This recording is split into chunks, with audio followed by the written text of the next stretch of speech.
It was one of those quiet Friday evenings in the suburbs of Ohio, the kind of evening where the world outside seemed to slow down, and every sound felt softer. The golden light of the setting sun spilled gently through the thin gaps in our living room curtains, painting long stripes of amber across the carpet. I remember standing by the kitchen counter, the faint aroma of roasted chicken still drifting through the air, mixing with the clean scent of freshly washed dishes. Dinner was done, and the house was wrapped in that usual, comforting stillness that comes right before night settles in. Our evenings were normally filled with warmth and laughter. Ethan and I had a rhythm, light-hearted jokes over dinner, small debates about which movie to watch, sometimes a little teasing over whose turn it was to do the dishes. It was never perfect, but it was ours. Yet that evening, something was different. The silence in the room felt heavier than usual, almost deliberate, like a presence of its own. Ethan was sitting on the couch, slouched a little, a book open in his hands. But I could see he wasn't really reading. His fingers turned the same page twice, eyes unfocused, lost somewhere else entirely. 17 years old, that strange, uncertain age where you're not a child anymore. But the world still feels too big and too confusing to step into alone. He'd always been my bright boy, cheerful, thoughtful, curious about everything. But lately, there had been a shift in him. His shoulders carried a quiet weight.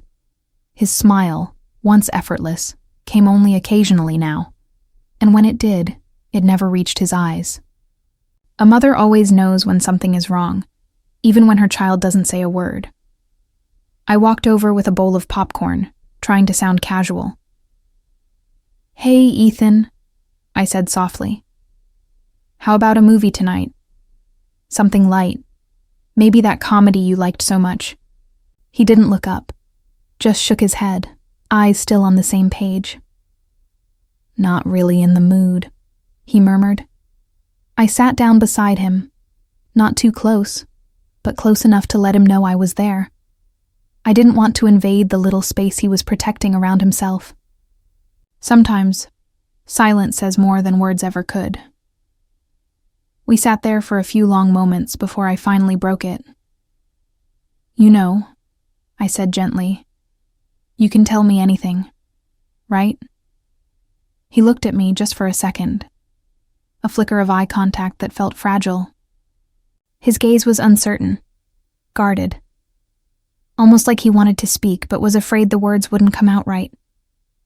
"Yeah," he said after a pause. "I know."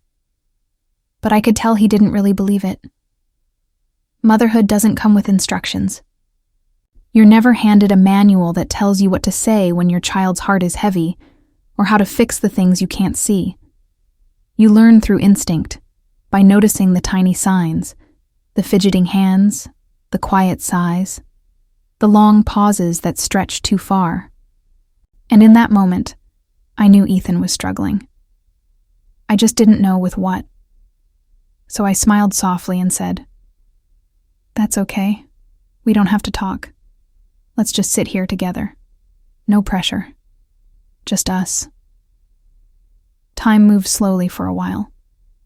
The hum of the refrigerator filled the background.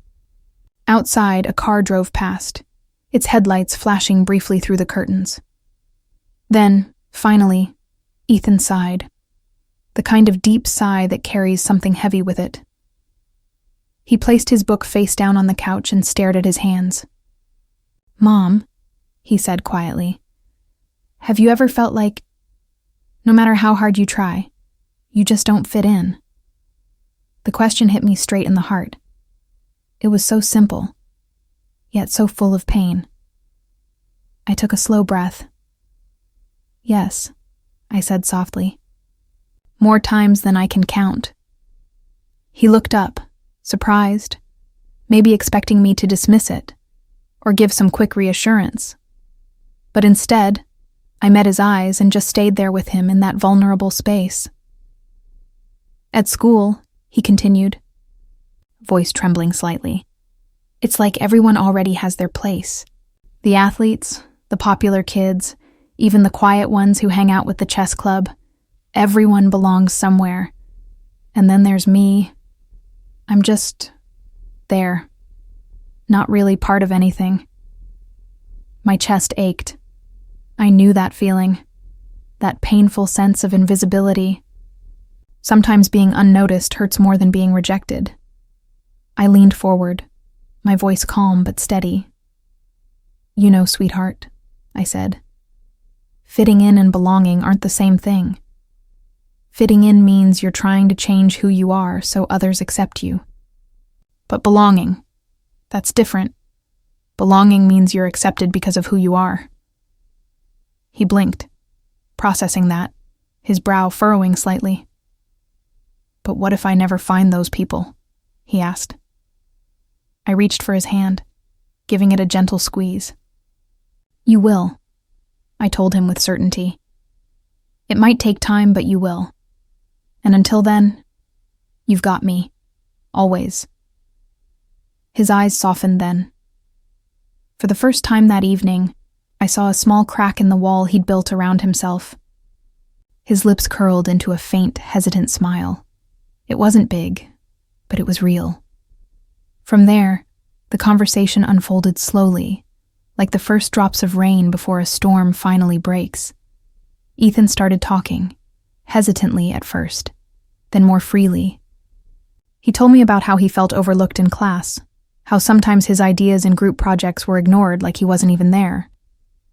He mentioned a friend who had started drifting away, and how that distance made him question if he had done something wrong. He even admitted in a whisper, "Sometimes I wonder if I'm just not good enough." I didn't interrupt.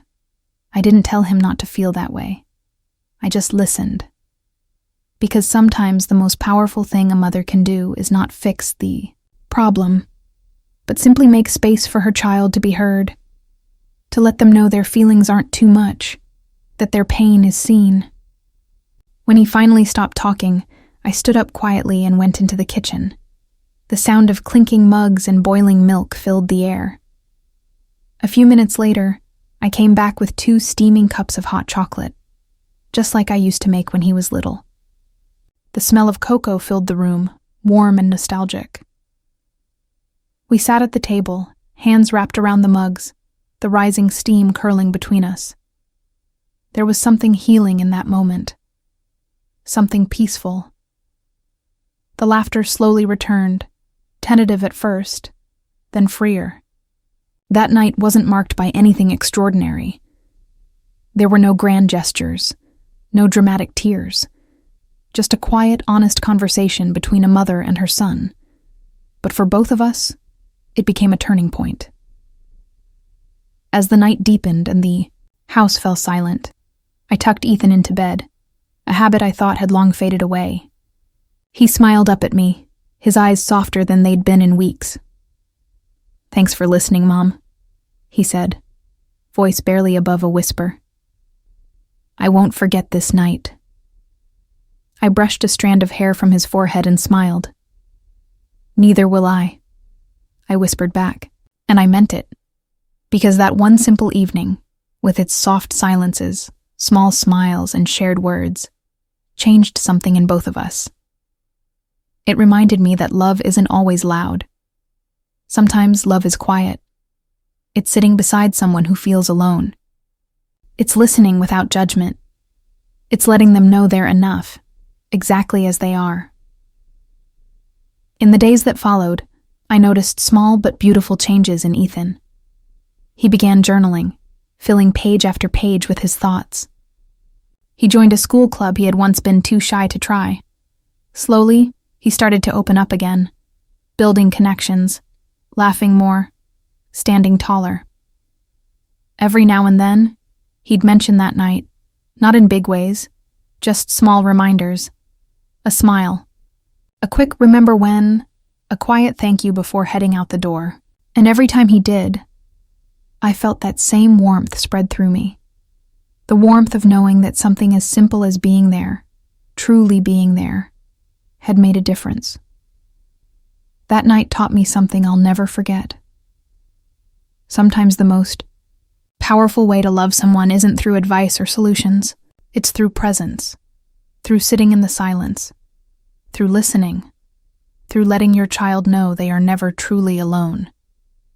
Because at the end of the day, home isn't just a place. It's a feeling. And that night, for both Ethan and me, home became exactly that.